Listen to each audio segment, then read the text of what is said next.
What's good with the Gil and Larry podcast coming to you live from Northern Delaware? My main man, Larry Loper over here. Yeah, that's what's up. That's what's up. Regular season over. Now we got to raise Done. it another level. We got to Done. raise it another level. It's Super Done. Wild Card weekend. You know what we're going to be about? Of course. Maybe we'll talk a little bit of wrestling, a little bit, because somebody here did their part in watching Monday Night Raw on Netflix. That you did. Somebody didn't. I'm just showing off my wool hat. That's all. Just showing, and I got a little crink in my neck. Sheesh. That's Sheesh. all. That's all. That's all. But I'm super excited. Regular season is over. Bears had their Super Bowl. They beat the Green Bay Packers. Yeah. Yay! 5-win season. Yay! Yay. Anyway, listen, let before we do our picks, because we'll end it with the picks, and we're gonna approach it a little bit differently now that we're in the postseason. Let's talk about these coaching firings and openings and your thoughts, surprises, anything. You know, we said it's like 6 or 7 a year, sometimes 8. Indeed. And right now, what are we at? 6? 6. We're at 6. 6. We're at 6 today. Couple GMs got let go too. Indeed. So I mean, Gilly, yo, as you know, man, unfortunately, this is a league of production. This is a league of you have to produce, man, straight up and down. So when I'm looking at the coaches that did get fired, it's ironic that a lot of them have 4 and 13 seasons. They never was able to capitalize on the goods they got when they got the job. You know how it go, man. You sell yourself these interviews. You go to these interviews and you're the best employee. This is what I'm going to do. We're going to shake it up. I'm going to bring a winning culture. We're going to establish this. And then you get to the game, you get to the job, and whatever reasons it doesn't pan out. The vision doesn't come to life. The athletes are not buying into the theme. That they're not buying to the culture, okay? So you got to look at teams like Andy Reid, where you got Andy Reid, where you got the Chiefs, the Hallborough, both the brothers, because I believe that both, John and Jim is going to establish cultures that you could buy into them. You can see the progress. You can see them growing. So as you look at the coaches that got canned this year, right, which we already know was no surprise, none of the coaches that got canned are we surprised about. None of them. Now, I can say about one, I thought he should have had a little bit more play, and I thought that was Robert Saleh, because he got fired when they were 2-3. Okay, they were 2-3, right? After he got fired, they had no direction. Okay, and I think that he got fired because of a diva, overwashed, and I'm gonna say it again, over the hill, washed, old, decrepit diva named Aaron Rodgers. Got that man fired because when he knows when he try to hug him, and he don't hug me. Let me hug you, me. Once he did all that, that's when it went down the hill, man. Right. So but if we're going to talk about statistics, we're going to talk about his record, we're going to talk about was it warranted? It was warranted because our 4 seasons, this man had none. No winning seasons. None. Okay? They went, 4 and 13 the first season. Obviously, you got to build programs, right? Then it went 7 to 10. All right, started to get a little more progress. 7 to 10 with Zach Wilson as your quarterback, mind you. Mm-hmm. Zach Wilson's your quarterback, mind you. And then 2 and 3 for the final. So we ended up being 20 and 36, losing below 500. You deserve to get fired. Okay? Mm-hmm. Agreed. Right? Gerard Mayo, I thought he got handed a bad hand. For the Patriots, I thought it was just how? Honestly, Gil, how? In your opinion, how were you supposed to build this thing up when you have nothing to build around? Right. You have a rookie quarterback that you don't know is going to pan out or not, mm-hmm. right? You brought in a veteran. Jacoby Brissett was supposed to bridge the gap for him, right? And your defense is young. It's just a lot of holes. We understood there's a lot of holes. So mm-hmm. what did you expect Gerard Mayo to do in year 1? Honestly. But what he did. 4 wins was thumbs up with the 4 wins you got, okay? because I didn't expect that to happen, to be honest. I thought it was going to probably go 1-16 or whatever, 1-17. I didn't expect 4 wins, okay? Mhm. So what are your opinions on that? You think it's warranted that he got fired? So we're just talking about Mayo right Yes, now. sir. Gerard Mayo. So first Coach of all, for the team. I don't like any coach. It's very rare outside of maybe like Urban Meyer. Mhm. I don't like any coach being fired after 1 year. You're expected when you're picking that high in the draft and you're picking top 3 like they did last year. I don't know really what you expect. You're getting a rookie quarterback, and the bridge quarterback is just a career backup. Yeah. Kobe Brissett. Maybe they should have started the rookie earlier. But, I mean, what would that have gotten him? Another win or 2 at most? Yeah. You know, maybe he probably just wasn't ready. You know, Mhm. everyone's like, oh, you get these rookie quarterbacks, you got to play them right away. Sometimes they're not ready. They do so much in leading up to the draft that they don't develop these guys. Watch how much work is going to be done for the Patriots for that rookie quarterback who won't be a rookie next year, Mhm. between now and the draft. Okay, this month, next month, the month after, the month after. He's going to be putting in work. That's going to be 4 months of real work, and now he kind of knows what the league is like. Right. It's a big difference from last year. All he was working towards was getting drafted. Yes. That's all he was I working. And he agree. didn't know what he didn't know before getting into the league. So That's a great point. So really, what did you expect Gerard Mayo to do? I agree with you. And this was in the works for years for Yes. Mayo to be, you know, the next guy. I mean, what was this Robert Kraft saying, you know, F you to Belichick? Because, you know, there was that love-hate relationship the Mhm. two of them had. He's like, you know, I honored the incumbent that you brought in because his press conference of being the new guy came the very next day after the Belichick left. Mhm. But, you know, is this because, you know, Vrabel is available? Vrabel was available last year. Right. Why didn't you grab at him last year? And don't just assume because you're the Patriots and it's the Patriot way and he's a former Patriot that you've got a leg up. You ain't got no leg up. Yeah. Tom Brady's part owner of the Raiders. Okay. Yeah. Yeah. So, Honestly. you know, I'm not. I think New England is what they were before Tom Brady, Mhm. and they are what they are after Tom I Brady. agree. I And agree. although I'll say Belichick, one of the best coaches ever in any sport, Mhm. maybe the best in the NFL, maybe. I think Lombardi might have something to say about that. But nevertheless, first, second, 1A, 1B, however you want to do it. Let's be honest. Let's talk facts. Okay. Okay? Let's keep it 100. Okay. Bill Belichick as a head coach between Cleveland and New England Mhm. won only one playoff game without Tom Brady. One. He won one game in Yeah. Cleveland, Indeed. coincidentally beating New England. Bill Indeed. Parcells' New England Patriots. Okay? Was not off to a good start with New England. At all. But At luck all. has it, Bledsoe got knocked out of a Mhm. game by Mo Lewis, Mhm. entered Tom Brady, and Mhm. the rest is history. And he was there for 19, 20 years, something Right. like that. So do you give credit to Belichick, or do you give it to Tom Brady? Was just just one of them athletes that you just don't come across like that. It's very Okay. difficult to come across a Tom Brady type athlete. And I can argue for Tom Brady because he took the same skill set. Yes, it was better pieces down on Tampa Bay. Yes, they were a quarterback away, but the results are the results. He went to Tampa Bay, got a chip. And like you said, once he left, New England went back to the New England that we knew prior to Tom Brady taking over, which was a subpar team. Yep. Let's be honest, brother.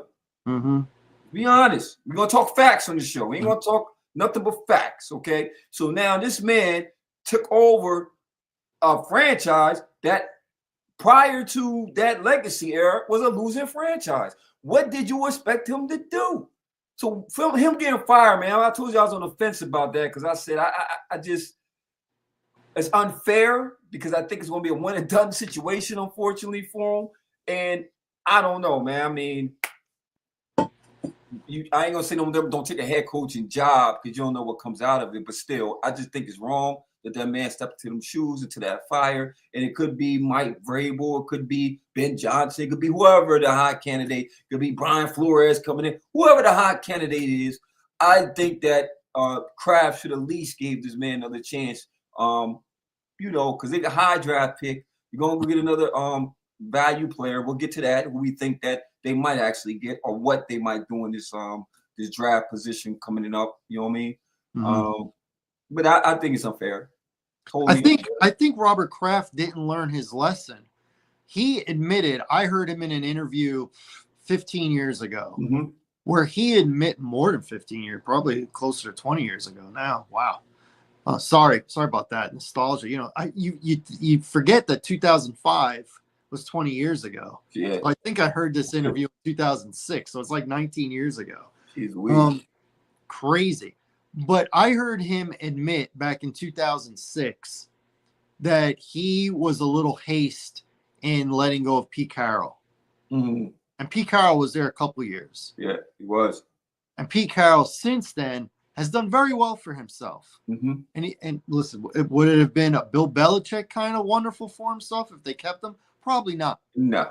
But you look at Pete Carroll, since he got fired from New England in the late 90s, he's probably he's borderline Hall of Fame coach now. Indeed. He rebuilt USC. He rebuilt USC. I know there's a little shadiness there. Yeah, I mean, but it was what it was. Let's put that aside because there's shadiness with Belichick. Right about that? Right. Okay. So what he did with USC, now that doesn't count towards the NFL, no. The Pro Football Hall of Fame. Right. But just looking at a resume, I mean, USC, when he was there, was one of the best programs. They were pumping out NFL players, Heisman guys, Leinart and Bush, and even what's his name? The one that went to Cincinnati, Carson Wentz. Carson Palmer. Carson Palmer, yep. Palmer. So he had 3 Heisman guys there in a very short amount of time. Went to Seattle. Went to 2 Super Bowls, won one. Questionable on the second one. Was just one close away from second one. Yep. Gave us a Legion of Boom. He created that. Legion of Boom. Right. From his coaching tree, look what you got. You got down in Washington, Dan Quinn coming from that coaching tree, right? Mm-hmm. Look what they're doing down there in DC in 1 year. What he did in Atlanta, took Atlanta to a Super Bowl. Mm-hmm. So this come from Pete Carroll's tree, mind you. Yeah. And so it's not the lack of coaching by far. Once again, you gotta let things develop, man. Mm-hmm. You gotta think, and speaking to the next coach I want to talk about developing, because we let him kind of develop, but how he dropped the ball terribly, and you're wearing the hat, unfortunately, right? But you're a diehard, and it's cool. But Eberflus, man, Matt Eberflus, die hard, right? And it hurts the heart to know that. Yes, because daggone well. Like I'm dying hard. And I said this, if you remember me saying this before the year started, right? I said, I pray, being I know how much you're a diehard fan of Chicago, that they don't get what I thought was going to happen because of the way they did Justin Fields. You got on the hype train, and I'm not taking nothing from Caleb. I think he's going to be a solid quarterback in this league. I really do, especially with the right coaching, the right staff. I think he is a gamer. So I'm not saying it was a bad pick by far. It is a good pick, and you're going to do what rookies do. What Jaden Daniels did and what Bo Nix did, their situation was different. You know what I mean? It was lined up for Caleb to be in a better situation, but unfortunately, coaching came to be a part of this. Coaching. Hands down. Situational football, we talk about all the time. So that situational football cost that man his job, which by right, it should have cost him his job because his total record, being there 3 years, brother, was 14-32. That is terrible. That is Awful. paltry. Awful. Okay? Awful. Never got behind Justin Fields. Never supported him, right? Got on a hype train, and this is what you get. Because you let a rookie quarterback get you, because as a coach, you still got to coach him. You got to coach him. You know this, and I know this. Use some timeouts. Know how to use your clock. Come on, man. Come on, man. So you got yourself cooked. What your opinion, brother? That's your team. I don't want to go too hard on your team. Well, I'll go hard on him. I'll do it. I'll do it for you. The Eberflus is one broken. What is that? A spoke in a wheel? Yes. Like, okay, he's just one broken spoke in that wheel. Eberflus, I'm not making excuses for him, but he is not the problem with Chicago. Chicago is a wash, rinse, dry, repeat. Wash, rinse, dry, repeat. What do I mean by that? They bring in a new GM. They bring in a new coach.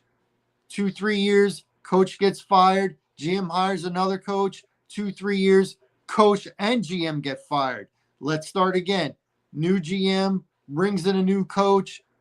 1 or 2 years, 3 years, coach gets fired. GM gets another chance to bring in a coach. 2-3 years, they both get fired. Let's do it over again. It's the same thing. It's the same thing. Okay, so what's the commonality here? It's above the GM. It's above that. It's what is ownership looking for? What is he looking? Where's the stability? Starts with ownership.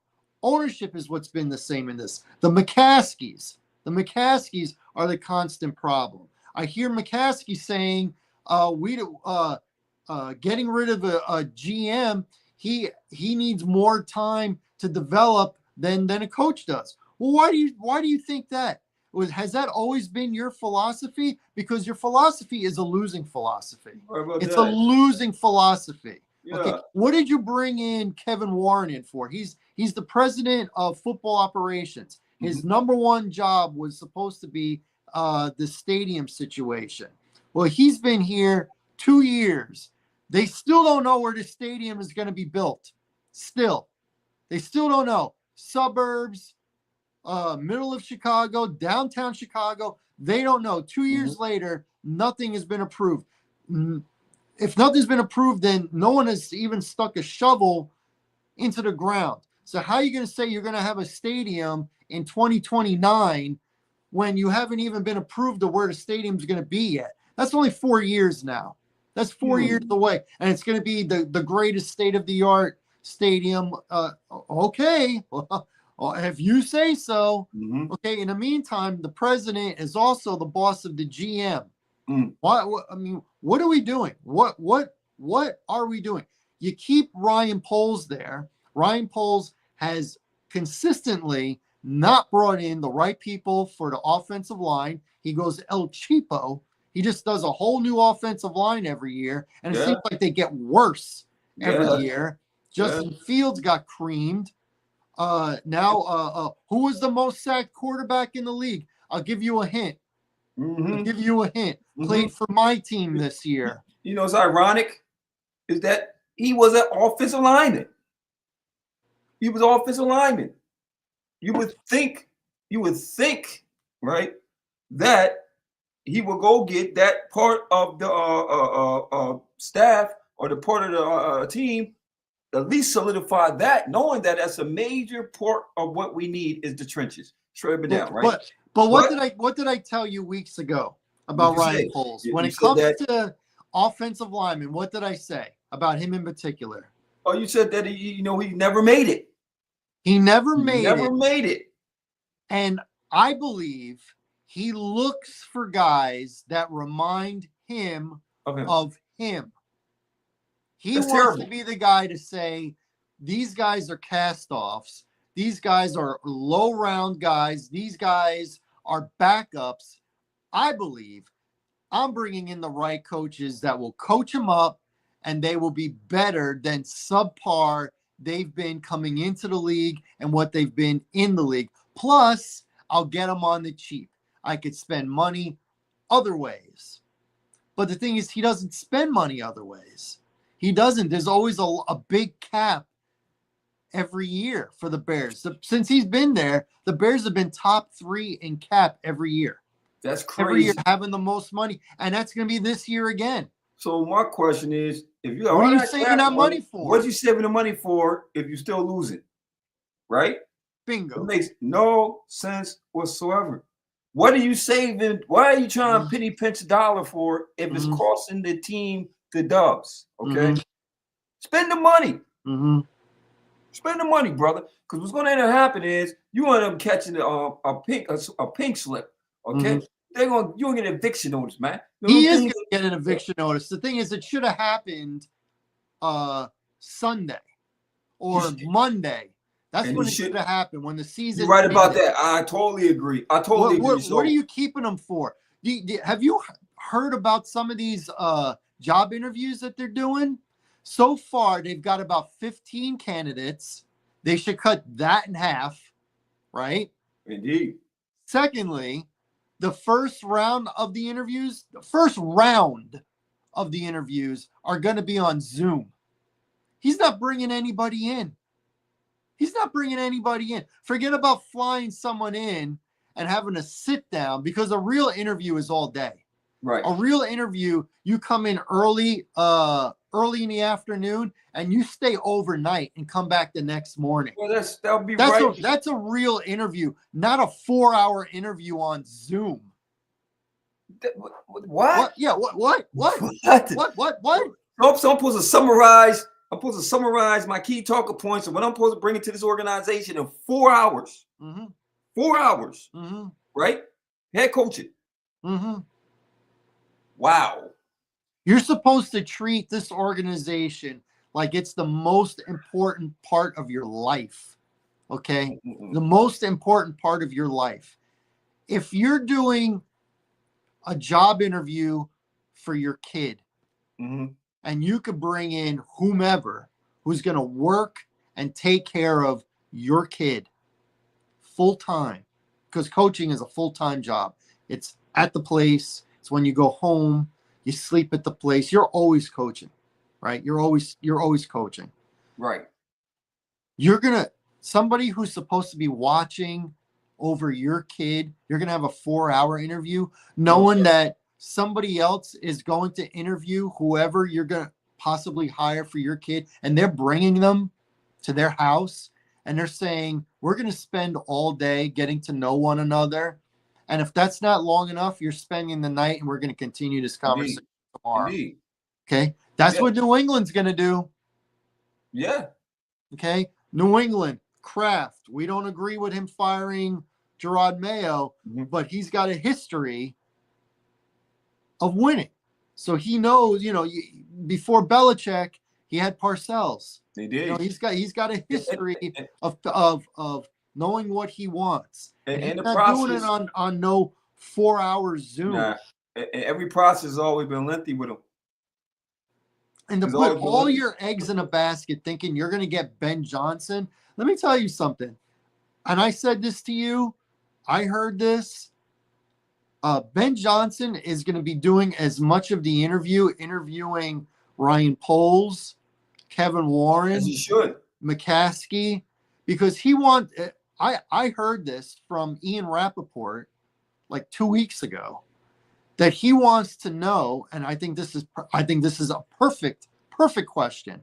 He's going to ask the higher ups, what do you think went wrong with the organization losing this year, last year, the last 5 years, the last 10 years? What do you think is wrong? Well, what's the commonality? In the last decade, it's the owner. That's the commonality. So are the big boys going to be willing to say, you know what, we effed up? And the owner has to say, it started with me. Yeah. I brought in the wrong people, but I think I got the right people now. Oh, yeah, why?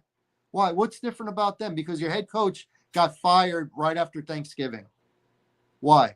Why do you think that this GM who got the coach wrong is going to get it right just because he's interviewing me? Let's say I don't take the job. I'm Ben Johnson. I don't take it. Who's the next guy that you think is going to be in here? Who are you looking for? Who That's are a you great thinking? question. Because the people who act like they're the smartest ones in the room are actually closer to the dumbest than they are the smartest. Honestly, I ask you this, right? And we talked about this before I move on to the next coach, right? Mm-hmm. Who do you see if Ben Johnson does not take this position? Who do you see coming in there honestly and being the next head coach for the Chicago Bears? So this is, what's today's date? Today's January 8th. Yes. Okay. So this is fluid. I'm thinking negatively. I'm thinking somebody that I don't want, but I'm going by how they operate, and I'm going by Kevin Warren and Ryan Poles saying we want a leader of men. And I could be wrong. I hope I'm wrong. But that feels very much like a Brian Flores to me. Oh my goodness, that's wild. It's wild that you said that, right? Because that's not who I want. Now I will say this, right. and I said this to you earlier today.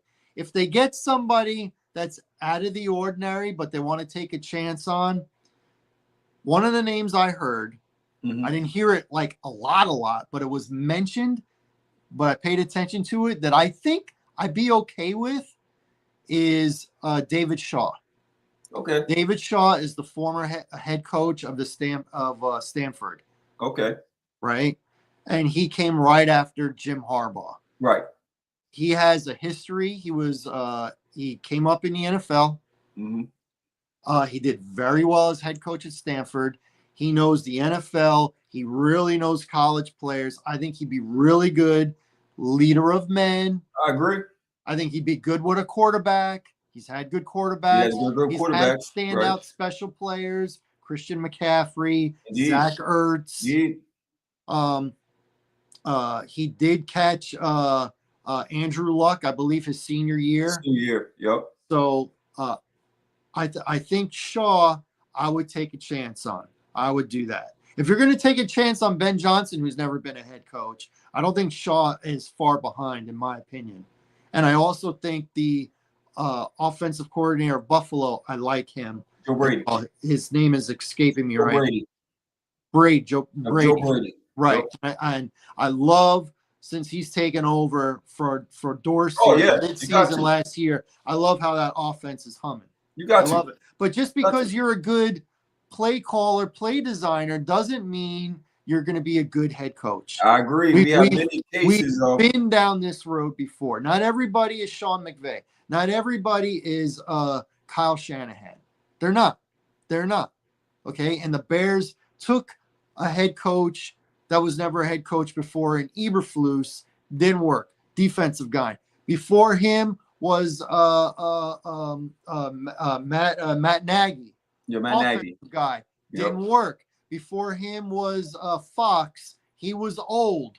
It was past his prime. Didn't work. Before him was Mark Trestman, first-time head coach in the NFL. Didn't work. Didn't work. Okay, I want an established guy. I had a great. I want Vrabel. I don't think they're getting Vrabel. I think Raiders or Patriots before Chicago. Okay. And speaking of Raiders, as we know, they let go of Antonio Pierce after 2 seasons, half a season, a whole season. Season and a half. Yeah, season and a half. He went 5-4 last year, stepping in, sparked up, gave him some hope, gave him some charge. And then, unfortunately, this year they finished 4-13. And for me, it was one of the things where I thought it was on the cups of being fired, giving him another year. Because to his credit, he never had a quarterback. If Gardner Minshew is your starting quarterback starting this season, you're doomed from the rip. You're doomed. I'm saying, stick a fork in you. It ain't happening. Gardner Minshew, okay. Like, seriously. I'm going to the owners like, okay, so y'all are going to give me another year, right? So when I go get my quarterback from the draft, I know he's going to be a rookie, but it's cool because I'll take this rookie over Gardner Minshew, who is a C-level, D- quarterback at best, And, hey, Aiden O'Connell played a lot better than Minshew. I would have rolled the dice with McConnell before I would have went with Minshew. I'm sorry. If for my future, for my family, I got to feed my family, and you tell me I got to bank my my money on Gardner Minshew? No. No, Neggy Boo Boo in my world. Neggy Boo Boo. Okay, not to me. So unfortunately, he got canned because of his terrible quarterback situation. I thought they probably thought he was going to, enhance the defense as he was a defensive guy. And for the most part, the defense kept him in a lot of games, But unfortunately, you have a quarterback that's coughing the ball over. It wears on any good defense. And towards the end of the year, they were just like, you know what? I'm cool. I'm cool. So what's your thoughts on the firing of the Raiders? And who do you see filling that position out there? Ooh. Well, I think Vrabel is their want. It's going to be between, obviously, I think the Patriots and Las Vegas. I hate to say that because he's my number one guy I want in Chicago, but I don't see it. Not over a Zoom. I bet you the Raiders and I know the Patriots are flying him in. That I know. And the Tom Brady connection over with the Raiders. And by the way, side note, you mentioned Minshew. I did. You mentioned O'Connell. I did. And I think the third quarterback was Spencer Rattler. Was he? No, it was Ritter. Desmond Ritter. Desmond Ritter. That's who it was. Yes, sir. Who used to be in Atlanta. Yes, sir. 3 crappy quarterbacks. Yes, sir. Look at the season Brock Bowers had. Oh, crazy, right? Look at the season. Broke the rookie record held by Mike. Crazy. Broke the record. This dude with 3 crappy quarterbacks had one heck of a season. Yes, he did. Had one heck of a season. It was a smart play for them to get the best on the board. Well, if you're not going to trade up to get Penix, which we didn't think he was going to go where he went, to be honest. I mean, they got a dude. Oh, they got a dude. He was the best tight end in the league this year. Brother, league. We thought he was going to go to the Jets, remember? Yes. We thought he was going to go to the Jets. Yes. Which, man, you put him in New York, I don't know. Old man Rodgers still might have gotten the ball. So maybe it doesn't matter. It didn't happen. Maybe it doesn't matter. Vegas. Yeah, I don't think old man Rodgers would have fed him as much as he got fed in the because he was Mr. Reliable. It's just kind of funny because it didn't work out with Devontae Adams. No. Right? No. And that's a Hall of Fame. That's crazy. Yeah. He wanted to be out of there. But a rookie tight end is able to benefit so much. That's crazy. They need a better offensive line. They need a running back. They let go of Josh Jacobs and they replace him. Yeah, they do. And they need a quarterback. I mean, it's a lot of holes. Once again, it's a lot of holes. It's the same situation I felt was dealt to Gerard Mayo. It was a lot of holes coming in. The only thing you could bank on that you had Max Crosby in that defense, and it still was holes in the defense though. It wasn't like it was a lights out defense, but that was a selling point. Was Max Crosby? His engine, his sacks. He's bringing that pressure. He's giving you everything on that football field, so you get behind a guy like that. And they also got the big fish from Miami, Christian Wilkins. Christian Wilkins, right? And they get the big fish. So that was the 2 building blocks he was going to build off of. But still, offensively, you wasn't able to replace Jacobs. Even though he was injury prone, you still wasn't able to replace him. The tight end came out to be a jewel that you was able to get. But unfortunately, you still need a quarterback. I thought that he would have kept him because I felt that he would probably got the quarterback that he wanted to get. Now that didn't go on, we'll discuss a little bit soon coming up about the draft order and our idea who's going to go where. Okay. And there's only 2 more. It was 2 more, or actually 1 more firing I wanted to talk about, and that was the Saints. Yeah, Saints was the ones that. Oh, I'm sorry, it's 2 more. It was the Saints, real quick. Dennis Allen deserved to be fired straight up. He was terrible. We both agree. We didn't like that guy. I thought, for what it was, Darren Rizzi stepped in the best he could. Okay. I didn't think that he was going to get the job. I thought he brought a little spark, but unfortunately, it's the same scenario, man. You got bum quarterbacks, man. You can't do nothing with a bum quarterback. Derek Carr Derek Carr got injured, or maybe he just quit. I don't know, but he just wasn't. No, that he got guy. injured. Remember he dove and got No, hurt. he did. He did. Broke his leg. No, he messed himself up. Yeah, you're right. He was New York when he got injured. So I that think was he a real like injury. broke his hand or Yeah, something. he did. Something Yeah, like that was a real injury. So once Yeah. he went out, and you got Spencer Rattler in, I mean, he's a 5th-round rookie. Yeah. So what did you expect? Right. You know, and then they took a lot of injuries towards the end of the year. Their Olay was out, concussion. Then their O-line was decimated. Their defense wasn't that good. They let Marshawn Lattimore go. It was just either a rebuild or a bad season, however you want to cut it. So it was going to be hard for anybody stepping them shoes and getting. And then you're coming in a weak division on top of that.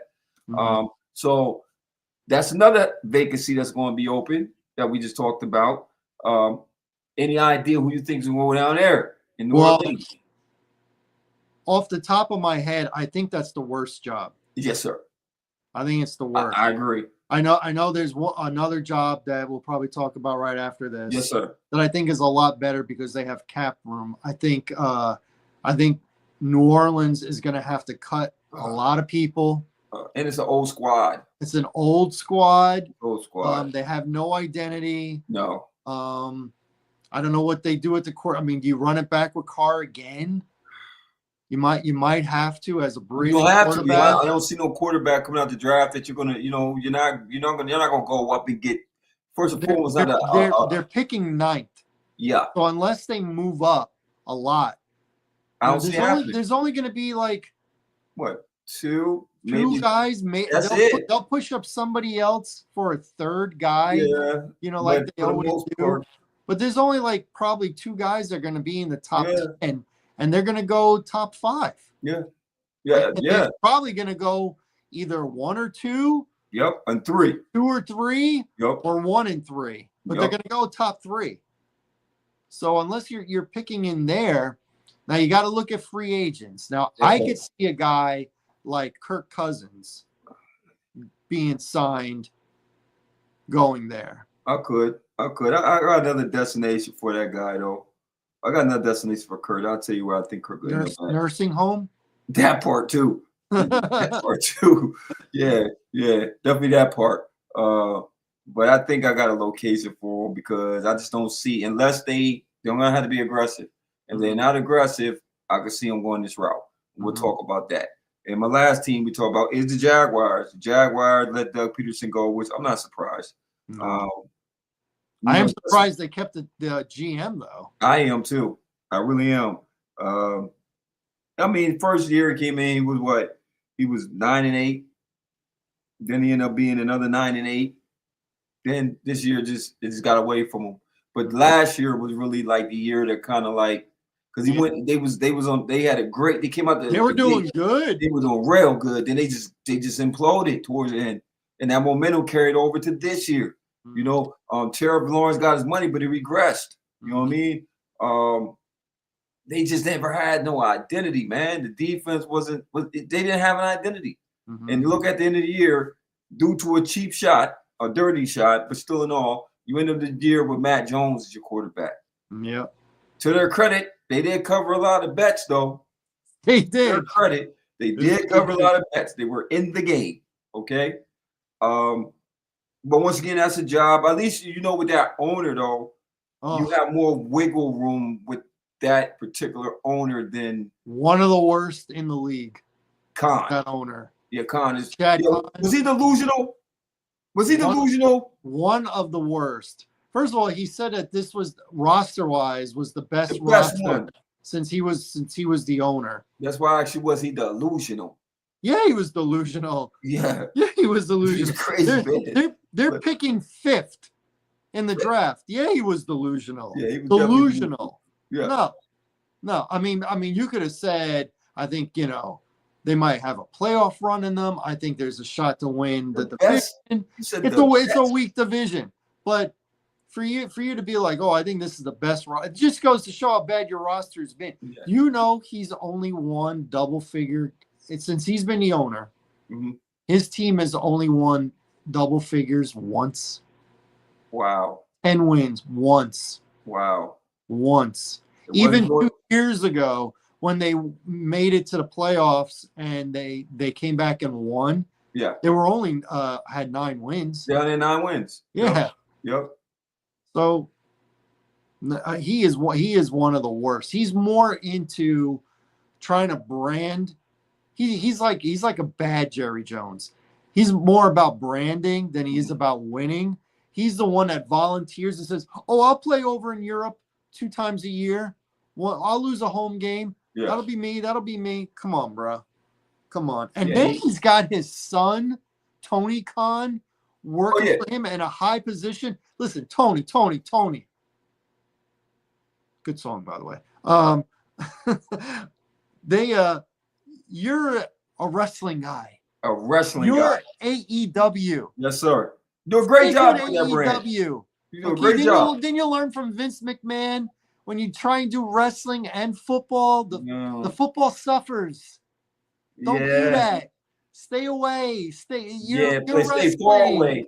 You're all about signing the guys that WWE lets go of. That's you. Don't have a say. You're not paying attention. You're not scouting. You're not recruiting. You're not doing that because I know that you're involved and you're at every single event that AEW does. I know this. So what are you doing? Why are you holding a position? Just working for daddy? No. Pretty much. Don't do that. Pretty much. Don't do that. That shows me that the wrong people are in position. Well, we already know that. I don't think the GM should be there. We already know that. We already know that. Like, we really do. It's a crap show down there. I don't see it getting right. I just don't see. I don't see the jobs of all these jobs that we talked about: the Bears, Saints, Raiders, Jags, Patriots, and Jets.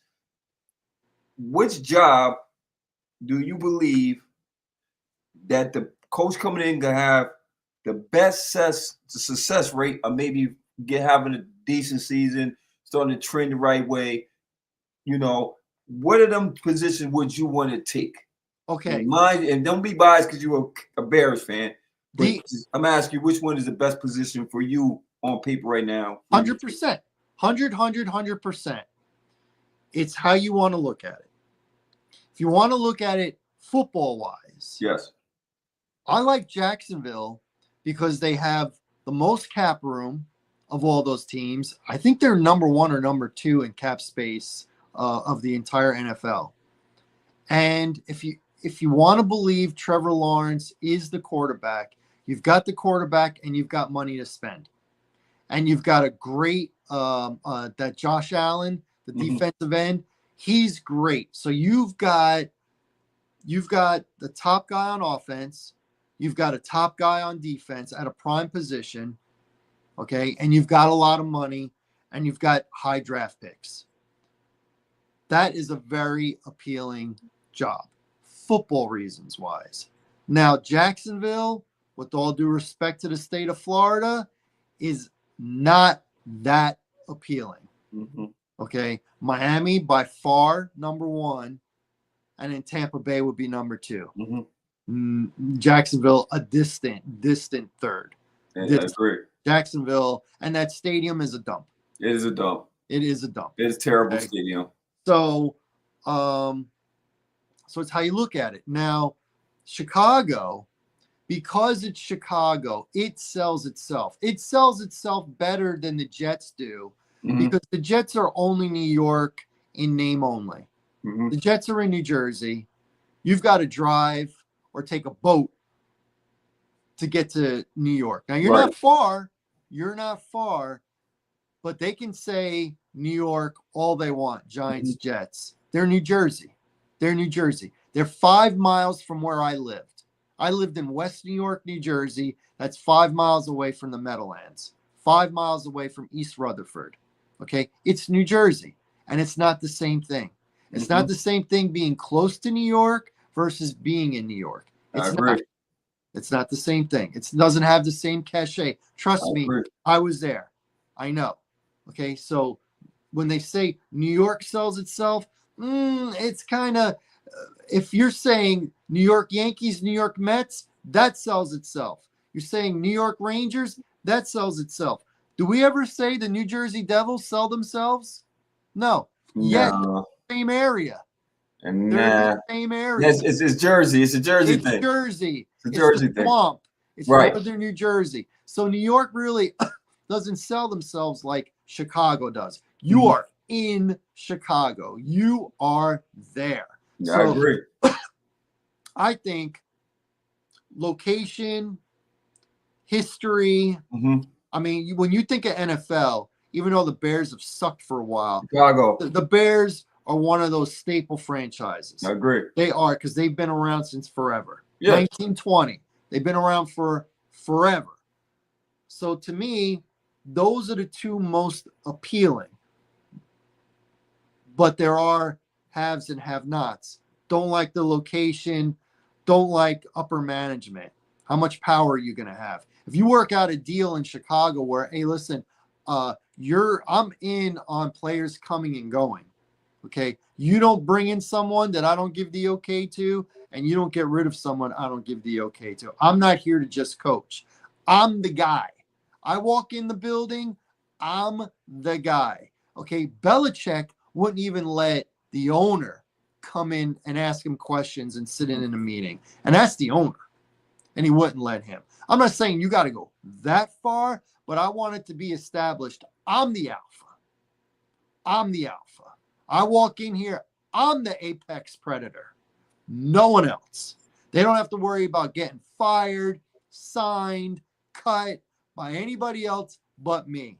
The buck stops with me. To me, that's a Vrabel kind of guy. Indeed. And to get Vrabel, you're probably going to have to do an un-Chicago Bears kind of thing. And you're going to have to dish out either the most money or close to the most money to get him. Those are my two favorites. Now, like I said, I don't like New Orleans, but I tell you what, man, I don't know why, but I just got this feeling. If you're going to tell the head coach, we're starting over, but you get a big say in us starting over, you're not just the coach. I feel like John Gruden might come back. I feel it. I feel like John Gruden could come back to that because they got a good GM in Loomis. And if they just cut the old guys and maybe keep Carr for a year, because Carr and John Gruden got that like connection. each other Yeah, they in do. Vegas. Yes. So if they do that, I can see that. I can see him getting another, I'm not going to say 10-year guarantee, but like 6 years, like a 6-year deal where, everybody else is getting 4. He's getting 6. I could see that happening. New England's a pretty good job. The Raiders, I think, is a little bit better job. Who am I missing? I talked about the Jets. A lot depends on Aaron Rodgers. Right. I don't think Aaron Rodgers at this point is a plus for a new head coach. No. I think a lot of things happen because it's what Aaron Rodgers wanted. He brought in a bunch of people from Green Bay because he wanted it in the last 2 seasons. You've got to realize he is not that guy anymore. He has moments, but he doesn't even have a good game from first quarter to fourth quarter. Nah, he's not that. I mean, it's like you said, his legacy was stamped when he was the proficient. The throws, you just see them throws before when he was that guy. Unfortunately, Father Time was undefeated, and this is what happened. Father Time caught up to him. He had an injury that's hard to come back from. You lose. And he's old. I mean, he's got. Old. It's not a bad thing saying Father Time caught up to a 40-year-old. He's old. He's old. He's old. He's I mean, in the league in football terms, that's time. ancient. In football terms, it's ancient. In real life, it ain't that bad, but in football terms, it's ancient. And listen, your grandpa. His last game for the Jets, he went over 500 career passing touchdowns. Now, that's a great number. And if you consider the fact that his first 3 years in the league, he was on the bench behind Brett Favre, that's a phenomenal number.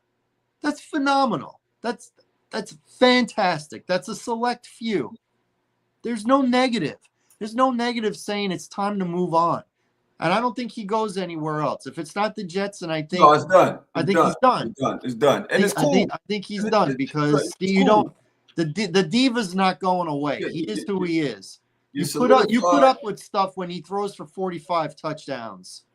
You know, he Not 25. Your position as a Hall of Famer. You're going to be a Hall of Famer. It doesn't first ballot. It doesn't knock your legacy, in my opinion.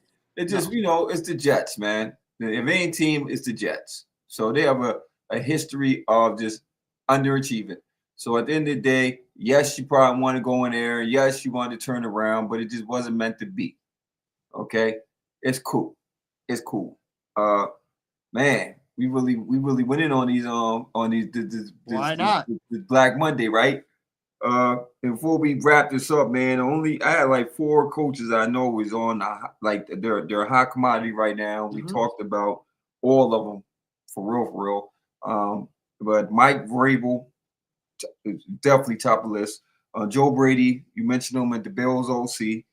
Ben Johnson, the OC in Detroit, and Brian Flores. I think he's going to get another shot at this thing. Those are the coaches jumping off the board right now, and I believe is going to be filling one of these spots that we talked about. And it's still up in the air what we're going to do in Dallas with Mike McCarthy. So we'll see how that goes. I don't hate Brian Flores with the Jets. I don't either. I think he's the type of individual that can come in there and he's not going to let the diva of Aaron Rodgers. I don't think he's going to let Aaron Rodgers dictate what he's going to do. Okay, because he understands that you're going to borrow time anyway. So I'm here to do what I have to do to build this program that I know I could build. And he's a good coach. And I think he'll get that defense back where it was when Robert Saleh had it. And then you just build from there, man. Just build in there. Go get the quarterback you wanted.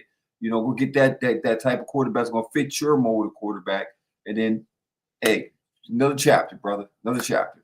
And I think he would be the second pick for New England. If they can't get Vrabel, I think he's yeah, because he's there before. So yeah, he was under Belichick. So he was there before. So that's a familiarity there. I guess, man, you want to move on to these you want to move on to the MVP candidates? Sure. By the way, Coach of the Year. I don't know if you have this or not. I think O'Connell. Yeah. In Minnesota should be Coach of the Year. Yeah. I think sticking with Minnesota, Sam Darnold, comeback player of the year.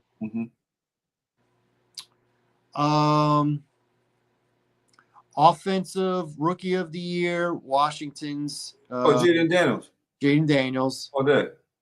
I think defensive rookie of the year is Jared Verse from from the LA Rams. Yeah.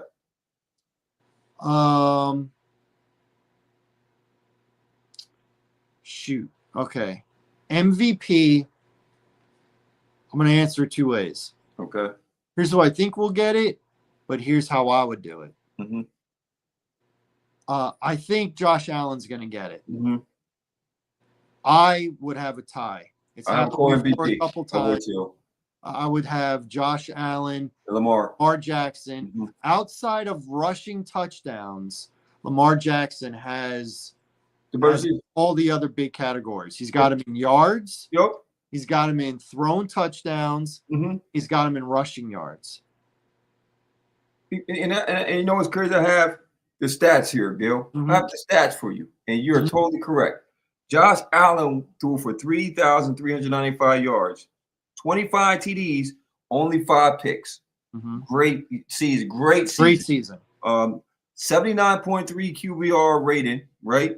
And he had 484 rushing yards with 11 TDs rushing. Great season. Off the meter season. MVP worthy season. The numbers speak for themselves. I have no question about that. I totally agree. His team finished second with a revamped core of receivers that you didn't even – I think it was going to be impossible. Okay, which is why he's going to win it. That's why. It's totally why. And he was very efficient with the football. He actually willed them to victories, and he played outstanding top of the line, different level football, straight up. Now, Lamar Jackson, 3,580 yards, as you mentioned, more throwing yards, 34 TDs, more TDs, only 3 picks. Three. 76%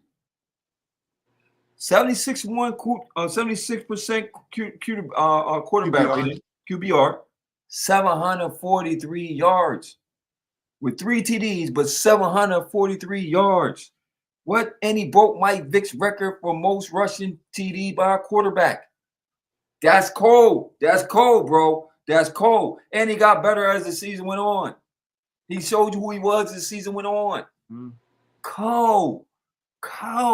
But way better this year than he was last year when he won the MVP. But like you said, they'll probably give it to Josh Allen. I can't see him not. But man, this was a good case for there to be a Cole MVP. I don't think anybody would disagree. I don't think anybody would feel like either one would be slighted. I think they would have to step up and say, I agree that, yeah, I deserve to share with this guy because he put his team on the back. They went up, winning the AFC North. You know, it's well deserving. Now, outside race, I give you 5. I'm gonna give you top 5 outside. I don't think it's gonna come down. These are long shot horses, but I still throw it up, and now it's their season. Okay, you got Saquon. Saquon Barkley, 1,688 rushing yards with 11 TDs and 276 receiving yards with 2 TDs, who total 13 TDs, and he accumulated over 2,000 yards as a back. Only 9th player in NFL history has done that. He could have broke the record, in my opinion, if they would have played him that last season. But why gamble? Why gamble the last game? Say a freak injury happens. Have your horse ready because he's going to have to carry a huge load in his playoff. So a record's a record. I'd rather have my guy ready to go for the Super Bowl rather than go for a record. Okay. You know, it is what it is. I think that was MVP caliber, but we know it's hard for running back to win an MVP. Okay. Jared Goff. He threw for 3,759 yards, 30 TDs. He had 10 picks, 65-point QBR. His team finished number 1 in the NFC. Detroit never finished 1 in the NFC, or since it was 1950 something, 56, something like that. The last time they weren't even that high, right? This is the best year outside of winning a championship, the best regular season that they've ever had as a franchise. So that's MVP word mentionable, right? And then Mr. Pat Mahomes, 3,000. Statistically, this is worst year. 3,348 yards, 22 TDs, 11 picks, 64.6 QBR, 262 rushing yards. But guess what? The Chiefs finished with the number 1 seed in the AFC. And the last game was a throwaway game because guess what? They rested their starters. So you played the second string. Quite arguably would have been 16-1. And he has a chance to make history. Okay. He could win 3 consecutive Super Bowls titles if he wins this year. We'll talk about that when we get into the pick segment. Any comments about the MVP outside of the 2 we mentioned? No, I think the top 2 are the top 2, but there were a few standouts. You mentioned them. I'll add 2 more if I can. I think Joe Burrow. Yes, sir. A phenomenal year. He threw for the most yards, and I think he finished with the most touchdowns as well. I'm not sure. You can fact check me on that, but I know he threw for the most yards. He threw for 5,000 yards. I think Baker got him for the most TDs. Ooh. Baker threw 41. You might be right. Baker threw 41. But what's his name? How many did Lamar throw for? He had Lamar TDs. Yeah. He had 30. He had 34, I believe. It was Lamar had 34. Or was it? Yeah, he had 34. Okay. He had 34. Well, anyway, I know the most yards thrown was Joe Burrow. Yes. He's up there in touchdowns, whether he's first, second, or third. He's up there. They finished 9-8. They got off to a real bad start. He got off to a bad start. I remember the first game of the year, he threw for like 150 yards. Remember, nobody threw for 300 yards like the first 3 weeks of the season. Right. But he finished strong. It's pretty crazy to me that on Cincinnati, the guy who threw for the most yards, the wide receiver that caught the most touchdowns, and the defensive end that had the most sacks in the entire league, 3 on the same team, but that team's not going into playoffs. That's kind of something. And I also think Henry. Derrick Henry. Derrick Henry with Baltimore. He had the second best season of his career. Second best of his career. 1,900 yards. 1,900 yards. I think he had like 14 touchdowns. Something like that. 14 touchdowns. Yep. I mean, ridiculous kind of see. If it wasn't for Saquon, he would be running back of the year. Phenomenal. I agree.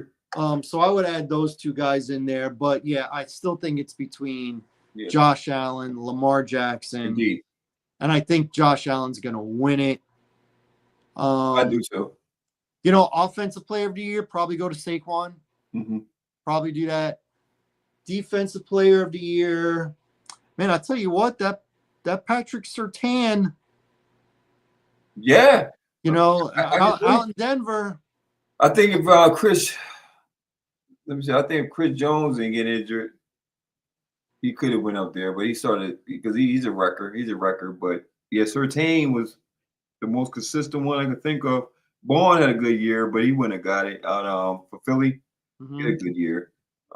Hendricks from Cincinnati, 17 and a half sacks, led the league in sacks. What's it? Hendrickson? Henderson. So he's got to be up there, but again, he didn't make the playoffs. That's who's I think it's Surtain to me, Patrick Surtain. Yeah, he was a lockdown. Yeah, he was Darrelle Revis. He was. I'm going to cover this half of the field. And Denver, for most of the year, had a very good defense. They did. So when you're the best player on a very good defense, so that's how I have the awards. You have it any different? No, sir. Yeah. I agree. I think you hit it right on the nail, as usual. That's why you always got to tune in, man. Don't forget to like, subscribe, and hit that subscribe button, man. So remember, tell a friend. Please tell a friend. It's Good with Gil and Larry podcast every single Wednesday, right around 9 o'clock. I want to thank everybody for always tuning in and being supportive. I'm talking to you, Woody. I saw you this weekend talking to me about my own podcast. Thank you, Woody. Appreciate that. Appreciate you. For everybody else, my wife, your lady, my friend Mike, and a whole host of others. Appreciate you. Thank you so much. We definitely do. And again, we're trying more and more. You can reach out to us, leave a comment. It's all good in the hood. I wanted to talk about, we know now the teams that didn't make the playoffs, what the draft order is. Yes, sir. So 1 through 18, I have written down. You guys are 12 and we're 10, so we're close. So maybe we can do a let's make a deal kind of thing. But it costs a lot to move up or down, especially when you're picking that high. You would want to get into the top 10. Yeah. So let's just say we know there's going to be trades, and of course we'll have our draft special like we did last year, which was awesome. It was. Play. We're definitely on point. Okay. We've talked about the normal. Tennessee is at number 1. Cleveland's at number 2.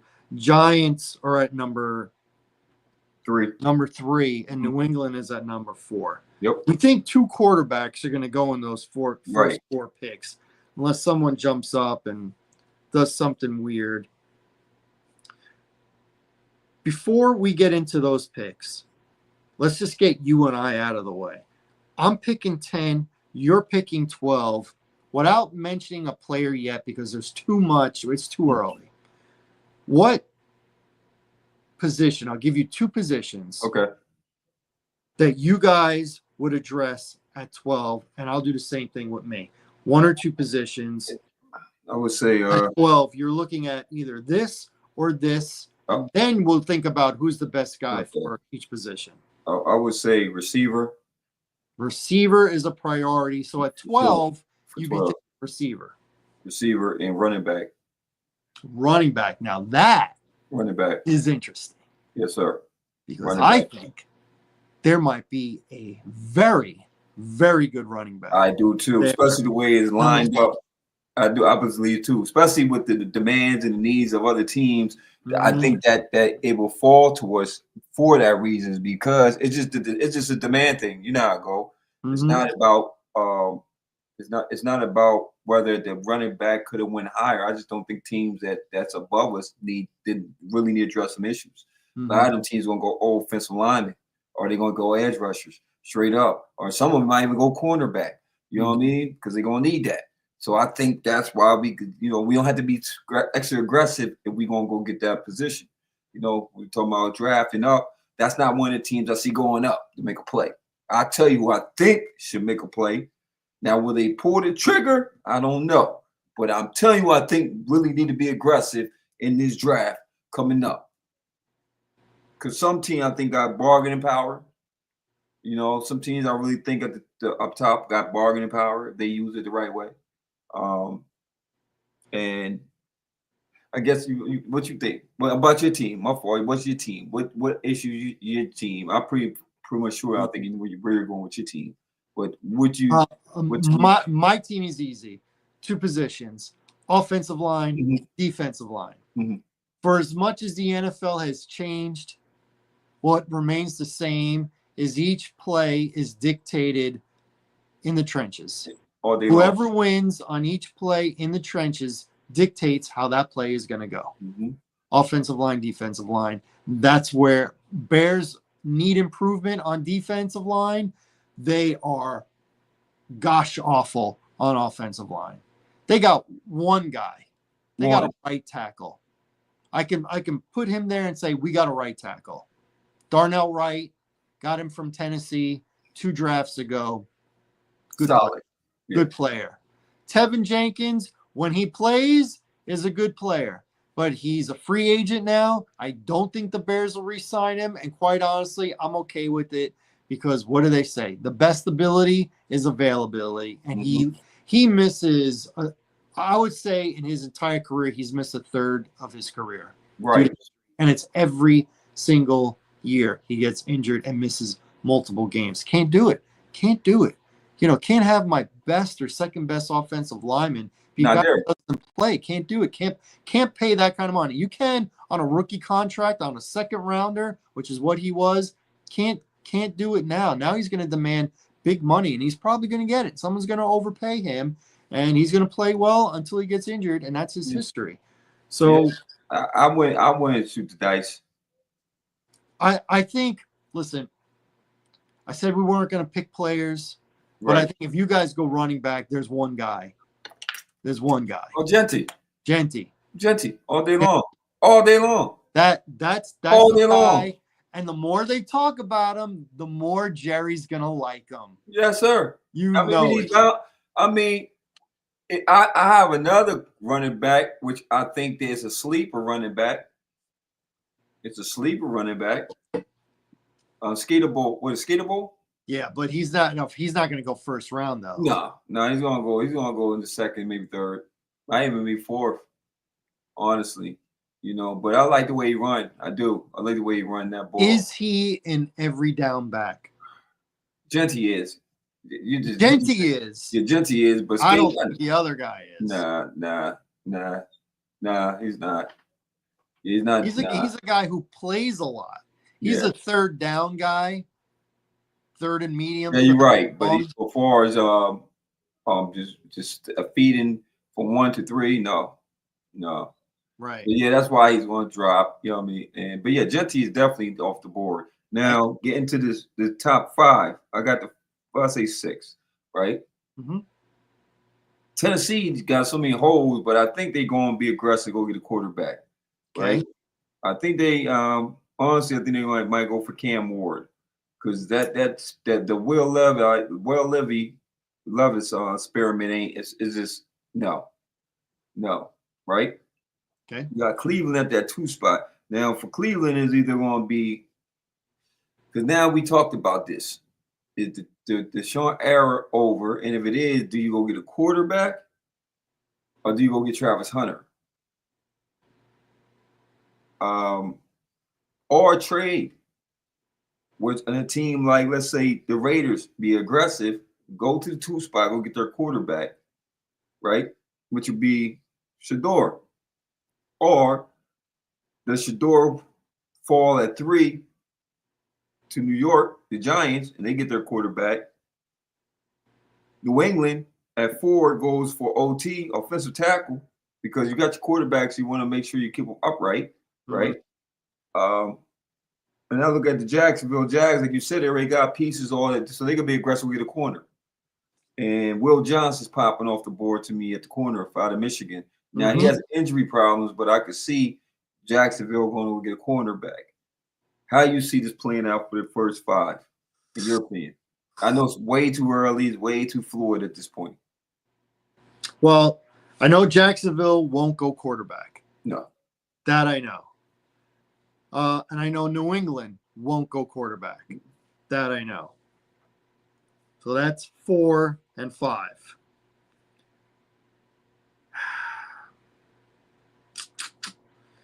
So right now, I'm thinking Cam goes to the Giants. I don't know that he's going to go at number 3. Giants might move up. Cleveland might be one of those teams that addresses their quarterback in free agency. There'll be guys out there. And I could see Travis Hunter going to Cleveland. Yeah, I can't see Shador going there. Yeah. So I'm going to say right now, Tennessee takes Shador. 1. I'm going to say Hunter goes to Cleveland, whether it's 2 or 3. But let's just say he stays at 2. I say he goes at 2. I think Cam Ward goes to the Giants. That's been the thing that I've heard for a little while now. New England. Interesting. New England might do what I don't want them to do. They may take an offensive lineman. Or defensive lineman.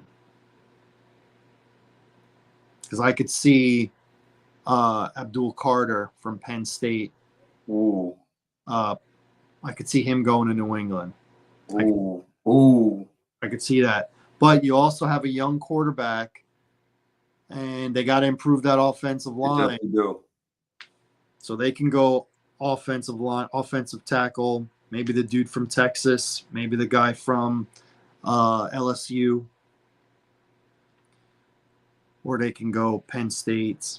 Oof, that's tough. So offensive line, defensive line for New England. Jacksonville is interesting. Jacksonville, I think they can go wide receiver. I also think they can go like cornerback. I could see them going corner. Wide receiver, you think they go get the ball from Arizona? Well, right now he looks like the top guy, right? He does look like the top guy. And he had big numbers against Travis Hunter when they matched up.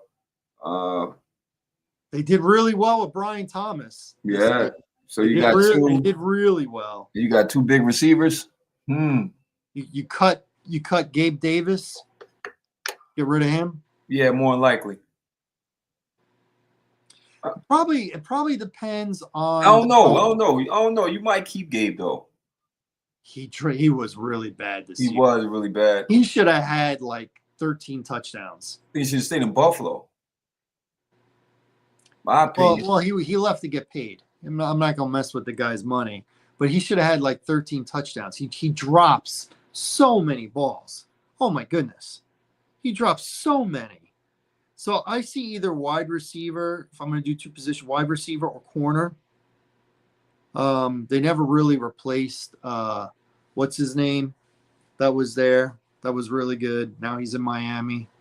Oh, Ramsey.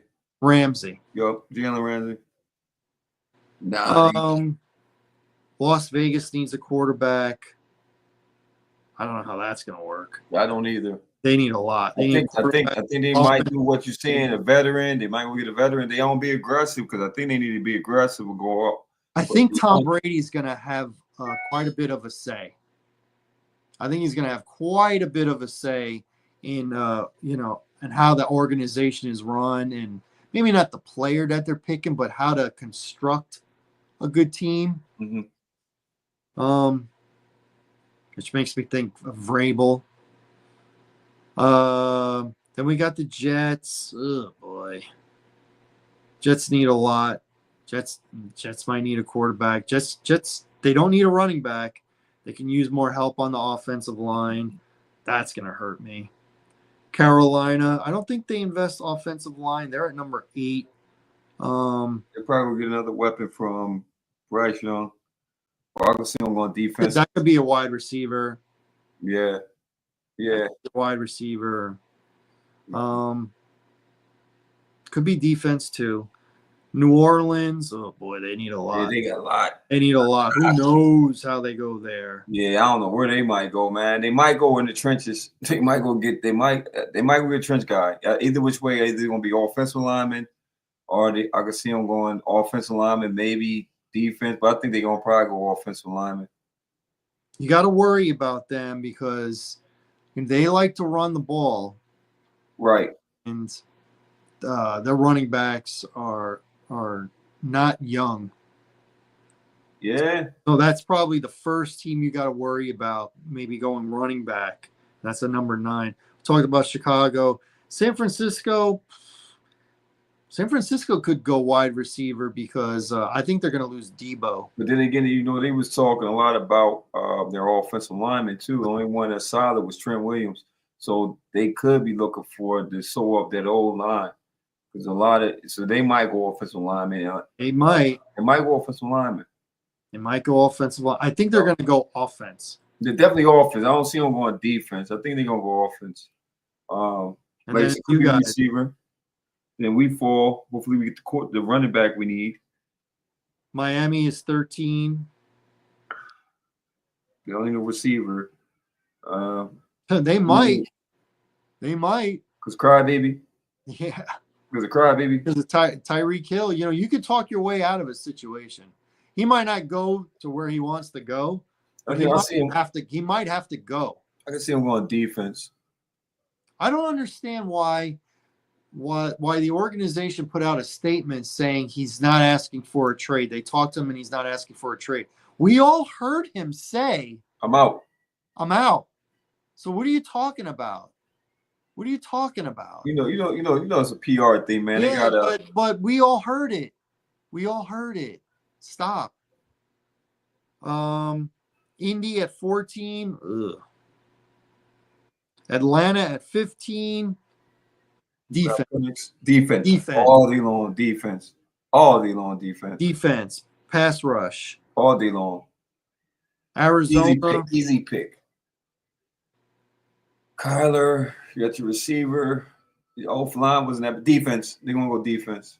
The defense sucked. The defense was shot. They're gonna go defense. Cincinnati, definitely defense. Definitely defense. You're gonna lose Higgins. Higgins is a free agency. Yeah, but you can. But that's cool because you get a number 2 receiver. Yeah. So at your tight ends out there. But you gotta go defense because your defense was trash. It was trash. They trash. Even you had to outscore your opponent. It was trash. Yeah, you had to outscore your opponent because that's how bad your defense was. Right. Couldn't stop a nosebleed. And Seattle was 18. O-line wasn't that bad. They just fired their offensive coordinator. They did.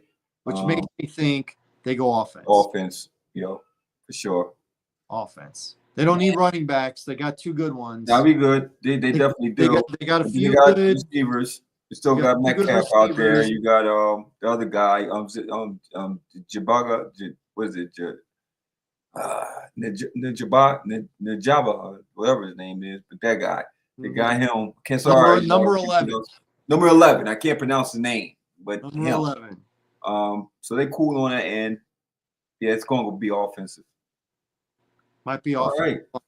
offensive line there. All right. All right, brother. I guess there's nothing else to do but to talk about Super Wild Card Weekend. Yes, sir. You already know what it is. It's that time of season. So the way we're going to do it today for our viewing audience, right? Instead of me elaborating on the same team and you telling me your opinion and I'm either backing you or agreeing with you, what we're going to do is this in today's session. You take a team and I go the opposite. We're going to give the pros and cons of the team and what they must do in order to win or what they must do to lose the game. Okay. And who's some key players, talking points. This is how we're going to do it. Okay. And I ask you, since we're going to format this new way, what team would you like to discuss first? And what game would you like to discuss first? I got all the games in order. Let's go. Want to do it in order? Let's do it in order. First game is Saturday. It is in the afternoon. I think it's 4:30. I didn't write it down. It's the LA Chargers and the Houston Texans. I'm going to talk about the Chargers. Okay. I think the Chargers are a 3-point road favorite. I believe the Chargers win. I believe right now, they have the better quarterback. I believe they are the more well-balanced team. Mm-hmm. I also believe they're the healthier team, which has a lot to do with it. And not to throw shade at the other head coach, because I think he's good, but I think they got the edge in head coach. This head coach, he's like a deodorant. He just makes you smell good. You know what I'm saying? There was a stench on the Chargers for so long. Mm-hmm. This guy came in. We expected it to turn around fast. It has turned around fast. I believe that they will win on the road. They've got good quarterback. They got Dobbs as the running back. And by the way, guess who they put on their practice squad this week? Oh, man. Ezekiel Elliott. They put Ezekiel Elliott, which did. I think he will be on the game day roster come Saturday. And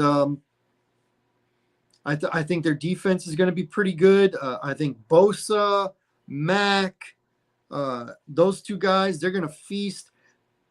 And really, and I know you're going to talk about Houston. I am just not feeling how Houston is playing, how the quarterback is playing. Sometimes it's addition by subtraction. I think the Chargers are pretty good, and they're kind of slightly going up. And I think Houston is kind of good, but slightly going down. So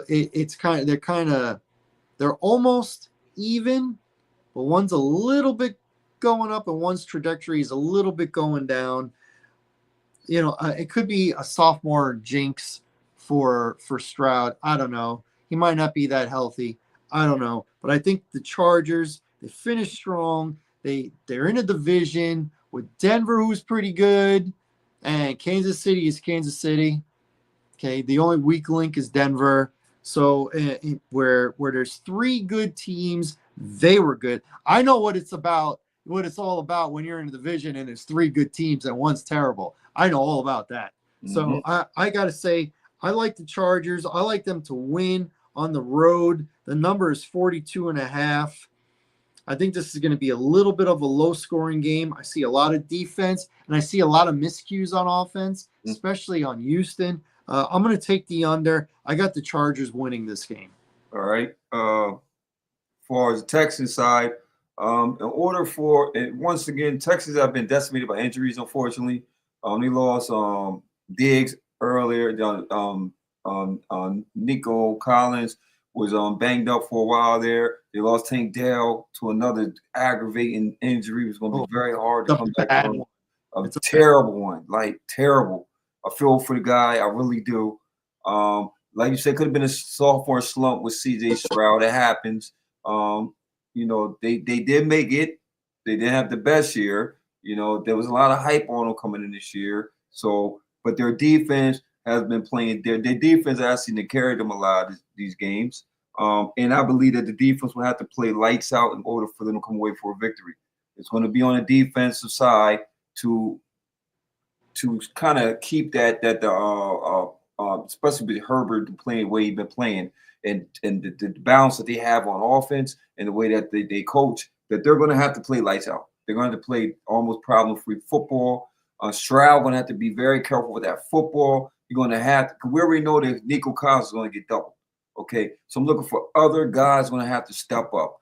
They're going to have to step up, and he's going to have to be precise. And I see a lot of Joe Mixon, and it's going to be very difficult because of the defense that's being presented in front of them. So is this a very tall task right now, in my opinion, for the Texans to come out, especially the way that they went out, how they finished out the season. They went on a terrible skid there. So they're still looking for their identity, and only because of the shuffle missing pieces. And Stroud's not really being as accurate as he should be.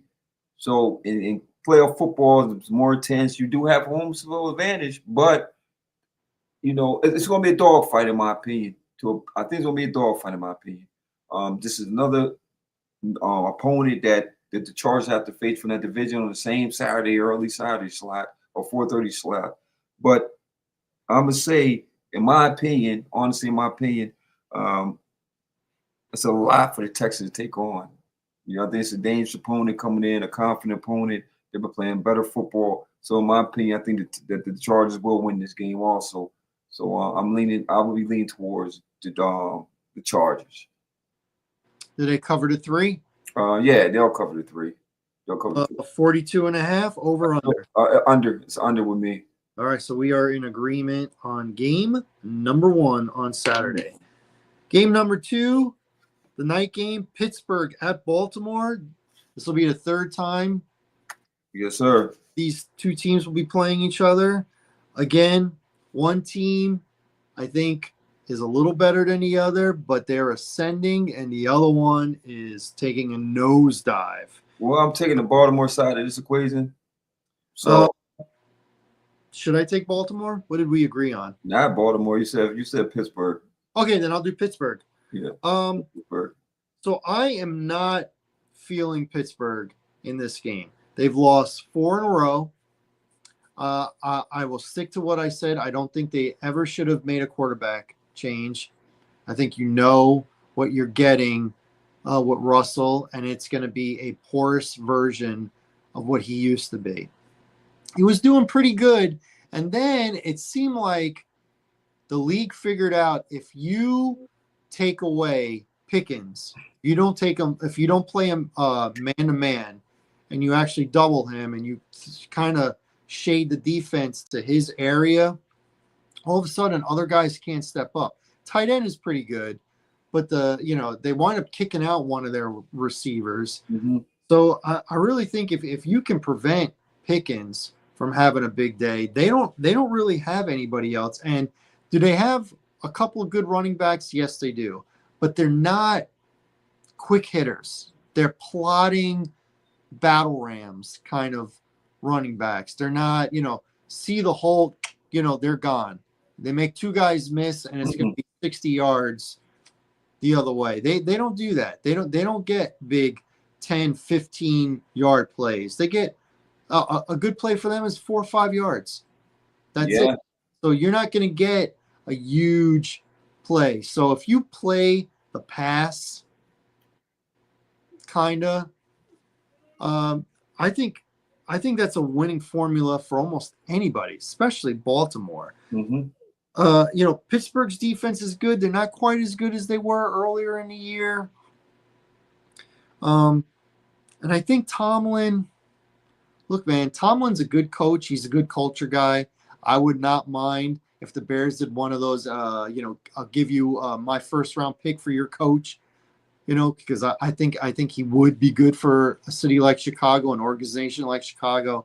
But I think his days of making a run in the AFC, listen, they finish with a winning record every year or 500 record. Mm-hmm. They don't go next level. They're not a threat. They're not a 12 13-win team anymore. They're a 9-8, 10-7 team, which is fine, but this is Pittsburgh, and it's kind of like been there, done that. They're not really bringing. I feel like when they brought in Russell to take over for Fields, what they're saying is they don't have their quarterback for next year. They don't. Mm-hmm. I think they'll get rid of both. Instead of keeping one or two, I think they get rid of both.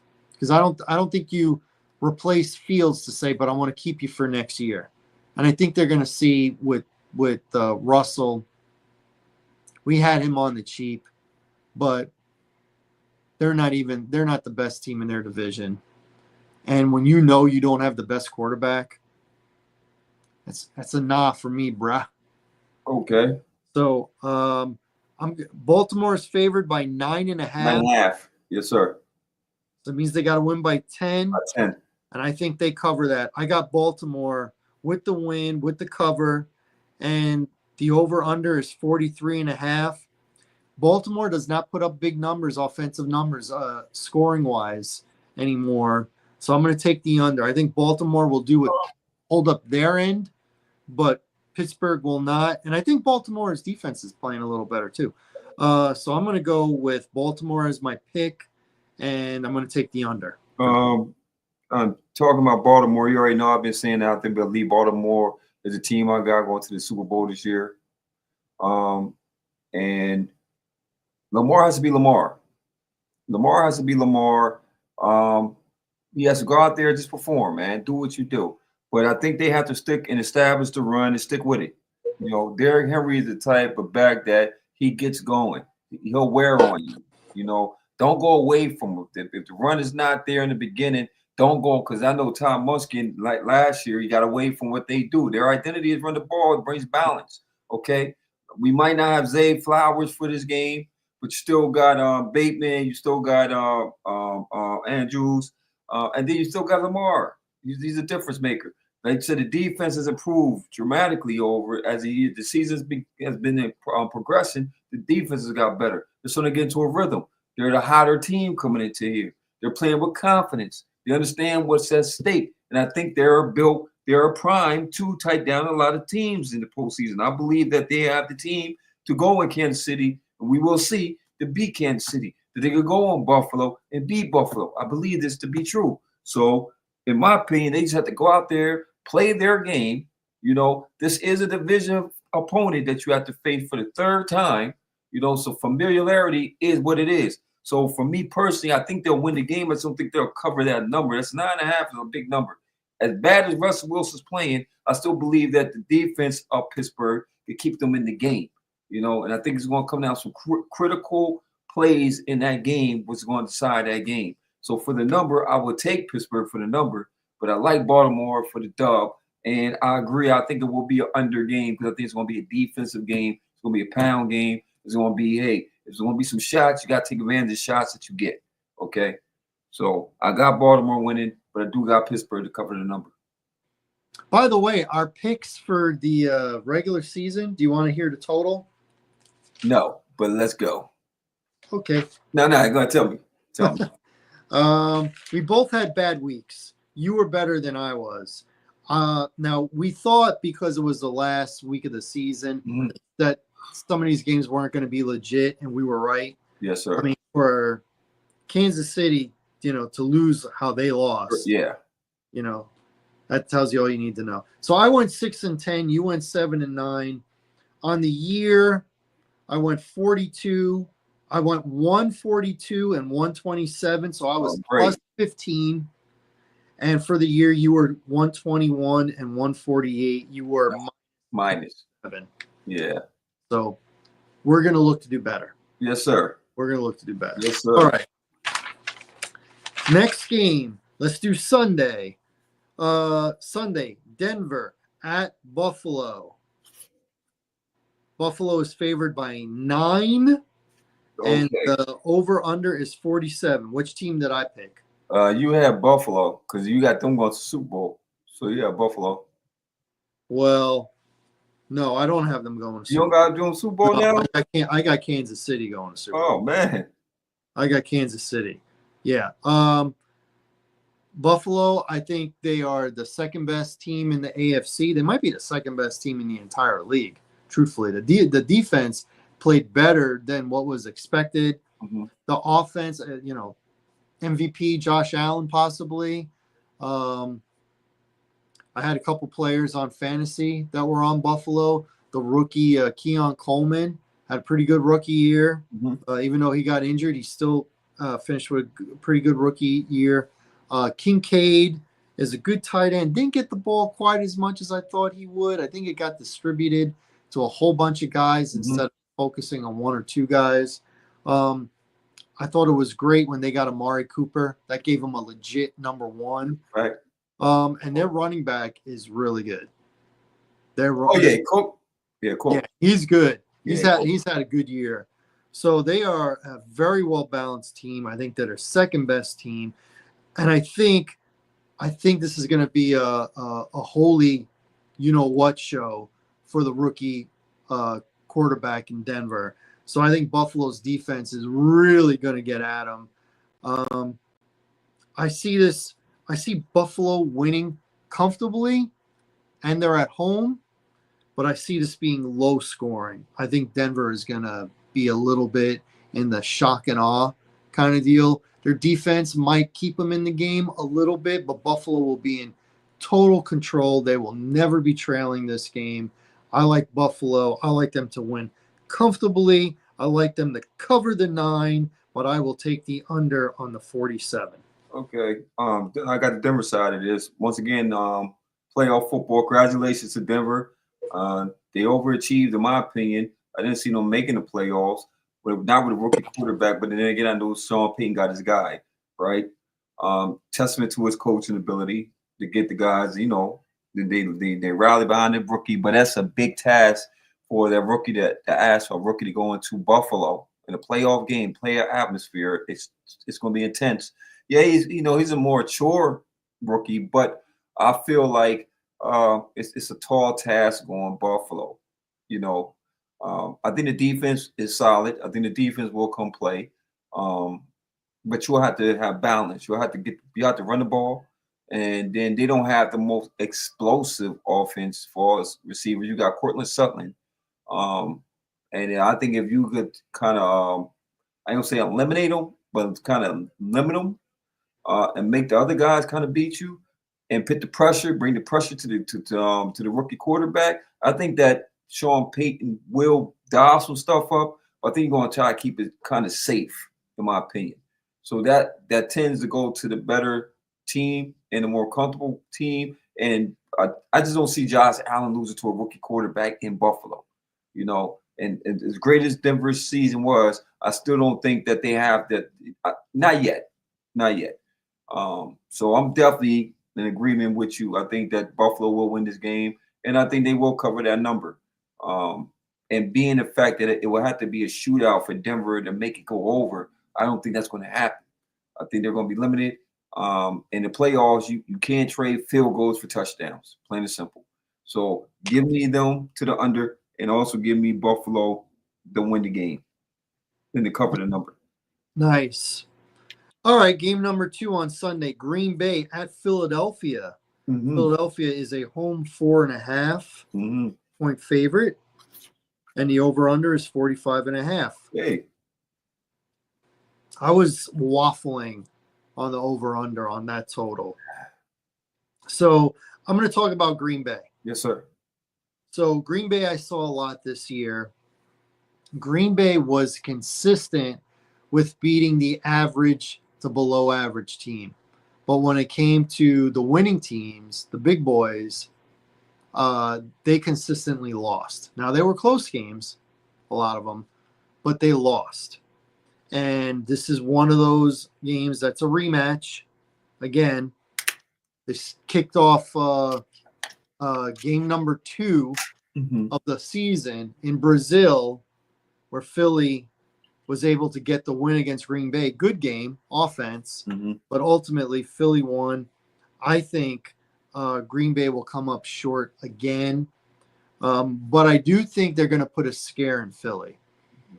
I think what hurts, I don't want to talk about your team too much, but I think what hurts being out, and I think he will play in this game despite all this concussion protocol. I think he does play. I don't think he'll be sharp.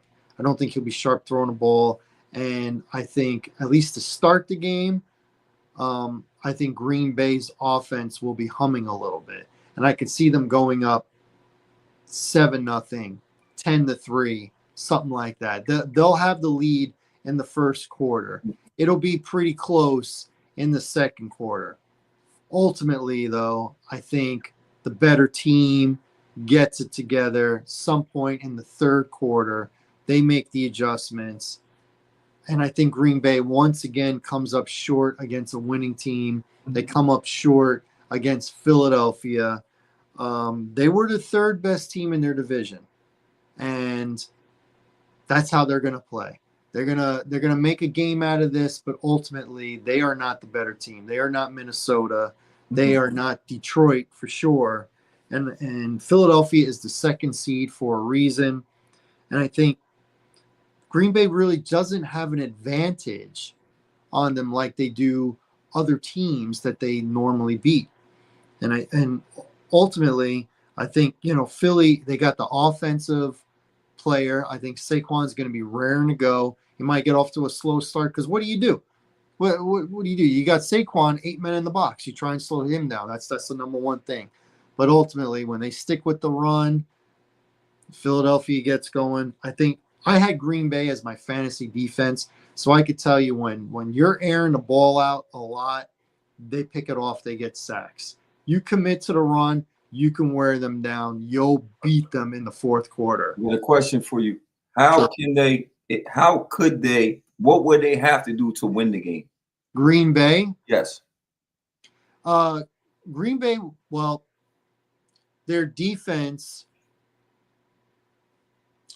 Their defense would have to show up all game. Now, it might look like their defense is playing great, but maybe Hurts is just a little off.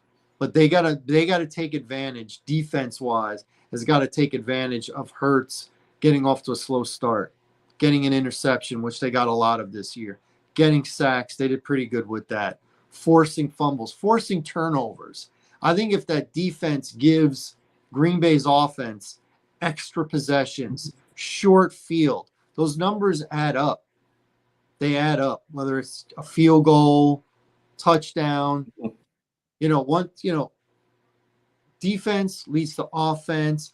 Both offense and defense, they'll be in a rhythm. The more attempts you get on offense, the more of a chance you get to score. I mean, that's just simple math. And Philadelphia behind the 8 ball, I could see them coming back from 7. I could see them coming back from 10. But if they're down like 14, 13 in the third quarter, that's when, you start to feel the heat. The noose gets a little bit tighter around the neck. I think if Green Bay's defense stays on point for nearly the entirety of the game, they'll win the game. Okay. I think if it's a shootout, Philadelphia scoring, Green Bay scoring, Philadelphia scoring, Green Bay scoring, I think ultimately Philadelphia will outscore Green Bay in the fourth quarter and win it in a shootout, kind of like they did when they played each other in the first game. So I think Green Bay has to dictate this game and how it's played for them to have a chance to win. Now, nobody's shutting out anybody. So it's about field position and possessions. And Green Bay's defense has to outplay Philadelphia's defense. Okay. It could be done. Could be done. Definitely good. This is not an automatic. Right. Could be done. I'm taking Green Bay with the number. Mm-hmm. I'm taking Philly to win, but I don't think Philly wins by 5. And the number is 45.5. If Philly wins, it goes over. I'm saying over. I'm going to just say over. Which does not play out good for Green Bay if that's the case. I think that Philly, you got to give it to the back. I think you're going to give a lot of Saquon, but I think that once again, like you mentioned, I think that Hurts is going to just not be as sharp because you're coming out concussion protocol. It's a timing thing. It is the playoffs. I could see him at time forcing certain plays instead of just feeding Saquon and just kind of letting the balance come that way. I think the defense. I think the defense has gotten better. They definitely have gotten better. But one thing about Philly at home, they tend to play a little. They don't play with the intensity the whole game at home. So that's one thing that they're going to have to do. Now, I believe that they might learn from what happened with Dallas last year. So that was a benefit of what happened with Dallas is the fact that Dallas slept on Green Bay and Green Bay came in there and they handled business. So I don't see Philly letting that happen in Philly with the same way, just going in there and not prepared, not coming out aggressive, not matching their intensity and trying to get it going in the second half. I think, yeah, Green Bay might get a drive going together, in the beginning. But I think that at some point, Philly will start making the plays. Okay. I still think it's going to be a nail-biting game. They're going to be tested. But of all the games, I think this is going to be the one they're going to be probably tested the most because of the home field thing. But I got Philly winning. But once again, I have Green Bay. I got Green Bay. It's going to come down to the last drive to me. So I think it's going Green Bay covers the number once again. But I got Philly winning and 45-24. It's on the cusp. That 45 is right on the cusp. Of course it is. It's right on the cusp. 45. I go over. I'm gonna go over with you. I'm gonna All go right, over with you. agreement again. Yes, sir. So far we only disagree on one game. Yeah. All right, the last game on Sunday is Washington at Tampa Bay. Mm-hmm. I'm expecting this one to be better than people think it's going to be. Mm-hmm. Which team did I pick? You had Washington Commanders. Good. That's who I want to talk about. Listen, I think Washington has got the offensive rookie of the year. I think there's a complete culture change. They got the right head coach, at least short term. They do. He might not be a guy that's there 5-6 years, but I think 3-4 years. He's the guy. Love the ownership now. You look at Washington, their roster, it's not that great. It's not. They got, one good wide receiver, two pretty good running backs, no one great. Not a great offensive line, but they're doing the job. Not great on defense, good enough. But there is just a positivity going on all throughout Washington. Really is. And it's like a breath of fresh air. Love the quarterback. Love it. He doesn't know that he's not supposed to be this good yet. He doesn't know that. This is just how he plays. And he's going into this game saying, my worst game of the year was week 1 against Tampa Bay. Yeah. That was my worst game. We lost by 17. That was the biggest loss of the year. I don't see that happening again. I think Washington is going to come out. They're going to play good. Yeah. They're going to score touchdowns. They're going to score points. Defense is going to be pretty good. They're going to have their moments where they look real good. Mm-hmm. Tampa's going to have their moments where they look good too on offense. Tampa Bay is a home favorite. They're a -3, which is the standard. And the over-under is 50.5. You know what that tells me. Mm-hmm. Take the over. I like Washington and their rookie quarterback to not only cover, but win the game outright. I think Washington advances to next week. Give me the Commanders, and I'll take the over because I told you my rule when it comes to the number 50. Baker led the league 41 touchdowns, okay? You know what you're going to get with Baker. Baker's going out there and going to sling that pill. I think the X factor in this whole equation is going to be Bucky Irvin. It's going to be Bucky Irvin, and running back. We have because he's a big guy. He's a big play running back. So I think he's going to go for some explosive plays. It's you obviously got Mike Evans, but I like the fact that the other guys had to step up, especially with Chris Godwin going down. So now you have balance all around when it comes to receiving core because it can beat you a lot of ways. Great rookie season for Bucky Irvin. Yeah. Out of Oregon. Yes, sir.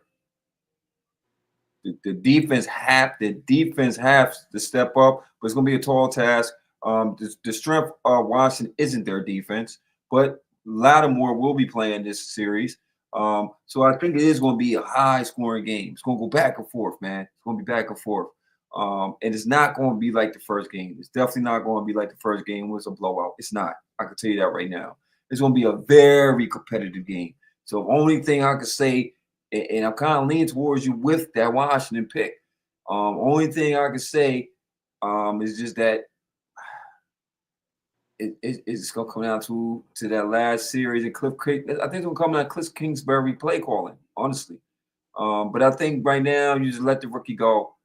I think they're going to let him go. I think there's going to be no holds barred. What you playing for? It's playoffs, And I know that Tampa Bay is going to come in with that mentality of saying, "Hey, we destroyed this team the first week. We got it. We're the better team," and I think it's going to kill them. I think it's going to kill them.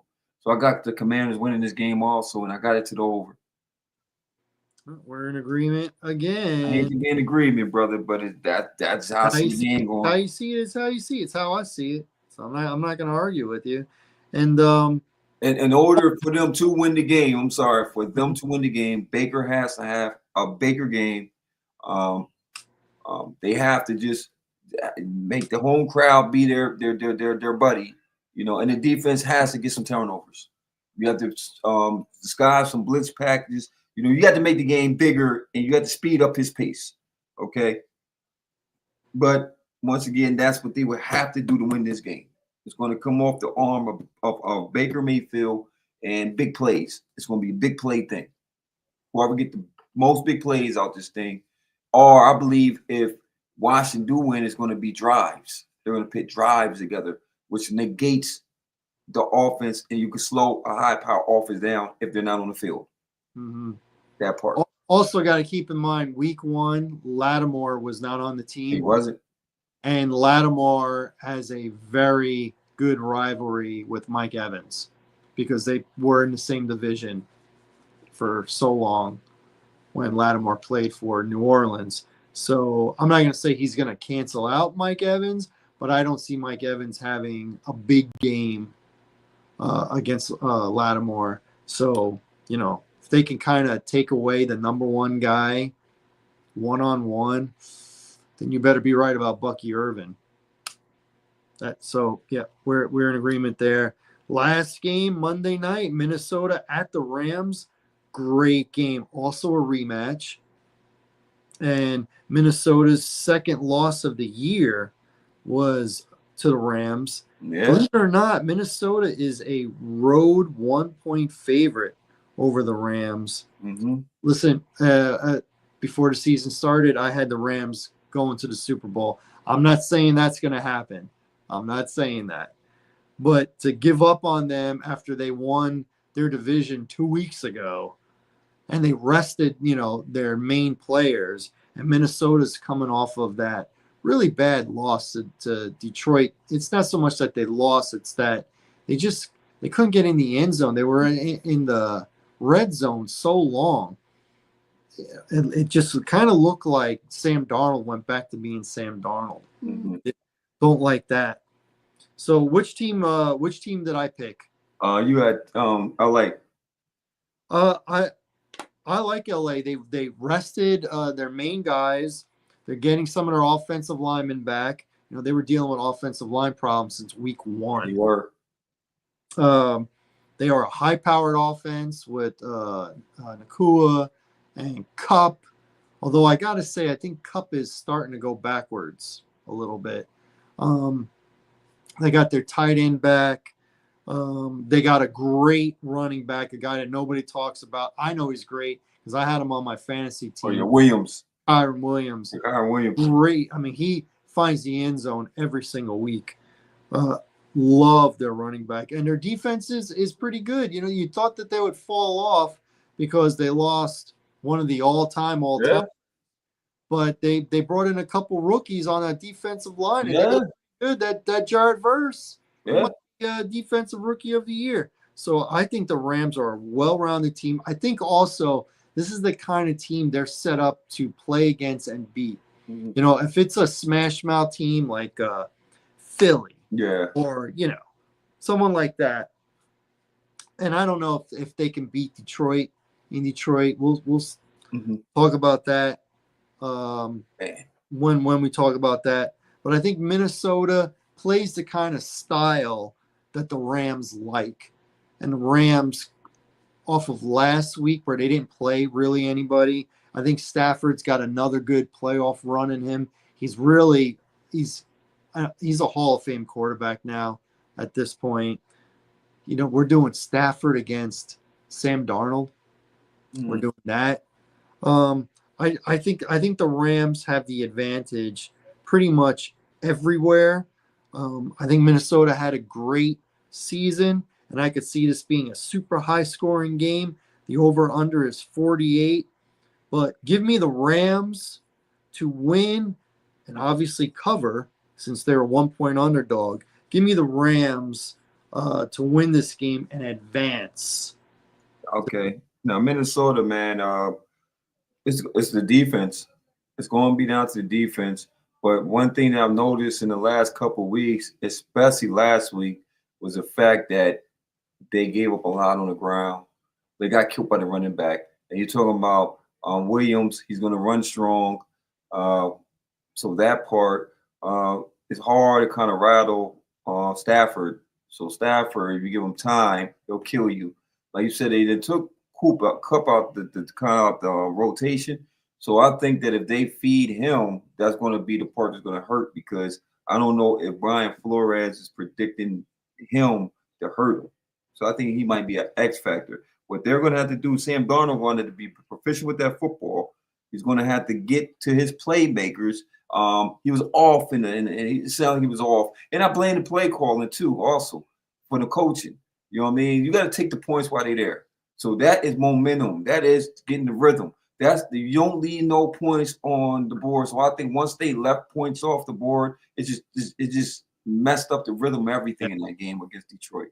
So if they come in there focused, if Sam Darnold could be the Sam Darnold he was pretty much primary all year, then they have a great chance of going in LA and beat them. Okay, this is a revenge game. This is a rematch game. The only thing I would say to agree to your point is the fact that the balance part, they don't have a dynamic back. You know what I mean? Whereas, if you had a back, you could do play action. You could, They have Aaron Jones is okay. Yeah, but he hasn't been dynamic. Come on, brother. He was not what he was in Green Bay. He was not. He was not going killing you. He was not fearing Aaron Jones in Minnesota. Not all year, was you? No. Exactly. And he missed the season too. Exactly. So I think really, realistically, you feared the run. You feared the receivers, Addison. You definitely feared Justin Jefferson. And if Sam Darnold has enough time to sit there and pick you apart, he will. He will. He was very accurate with that football. Now, it's going to be intense. It's going to be, and like you said, it's going to be. You got the coach of the year, potential coach of the year, going against a great coach in Sean McVay. It's going to be a very good game. He's from the McVay tree. Yeah, he is. He did come from the McVay tree, didn't he? So, man, and I think that the factor in this game is going to be is how Flores dials up them defenses, how he dials up defense packages. It's going to be a very good game, man. I'm going to be on the opposite side of this one. I'm going to say Minnesota. I'm going to say Minnesota goes in there and gets it done. So I think that's going to be in I think that Detroit and Minnesota doesn't see each other again. So I got Minnesota. And I think it's a defensive game. We'll keep it to the under. Under. Okay, we really disagree on this one. All right, cool. I like that. So out of 1, 2, 3, 4, 5, 6 out of 6 games, we disagree on 2. So that's it. We disagree on Pittsburgh, Baltimore. We disagree Minnesota and the Rams. Okay. It is what it is. Anything else you want to add? You want a couple guys you think might have standout games this weekend? I got Saquon. I got Saquon because he's gonna have to have a standout game. Who else I got? I'm see Lamar. I'm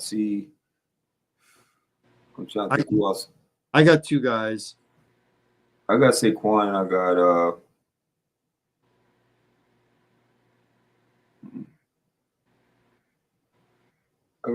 Yeah, and I'd say Josh Allen.